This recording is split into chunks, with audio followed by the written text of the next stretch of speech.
The night stretched on, endless and dark, as he sat alone, hands resting limply in his lap, staring at the empty, silent room.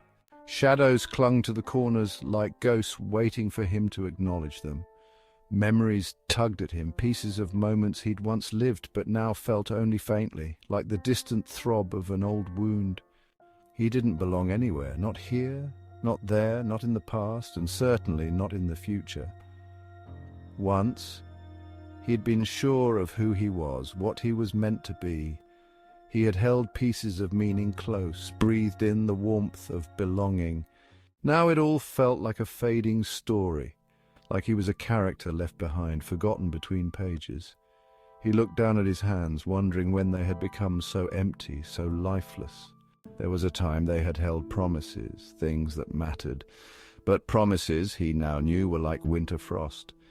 They shone in the light for a while, cold and beautiful, but melted into nothingness as time slipped on. Everything he thought he knew, everything he thought he was, had drifted away, leaving him a hollowed-out shell, a remnant of something that had once mattered. A deep, bone-weary ache filled him, yet he felt too numb to cry, too tired to fight. The truth was bitter.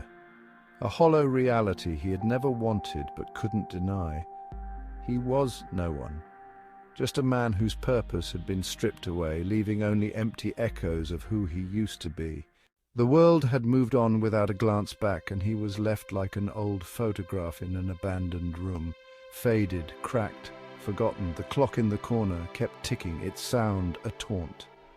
Each tick seemed to remind him that time didn't care. It marched on, indifferent to his isolation, blind to his suffering.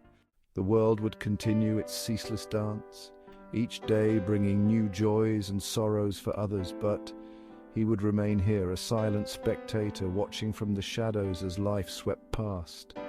He felt a flicker of anger, the urge to scream into the silence, to make someone, anyone, see him, hear him. But he knew it was pointless. What good was a voice no one would listen to? What good was a life no one would remember? He was the smile that faded too soon, the touch that no longer mattered, the voice that had lost its way. His friends had drifted into their own lives, his family had become strangers wrapped in polite silence, and love had dissolved, a memory that stung like a wound that never healed. He was, he realized, the after-image of a life already lived, a remnant, a chapter in a story everyone else had already finished reading. The night wore on, seeping into the early hours of dawn. The first light crept through the window, soft and uncaring. He had spent yet another night tangled in memories that no longer wanted him. The world would soon awaken, indifferent to his loss, blind to his absence. He was a relic of a forgotten time, a ghost of a memory slipping through cracks, swallowed by an unfeeling universe.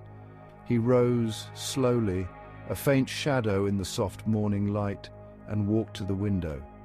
He stood there, staring out, a man who was no longer part of the world he saw. And as he looked at the world that had abandoned him, he understood that he would fade away bit by bit until there was nothing left. He was, after all, just dust. Thank you for watching IAmTheDust, where every tale is a testament to the human spirit and every voice resonates with the truth as they perceive it.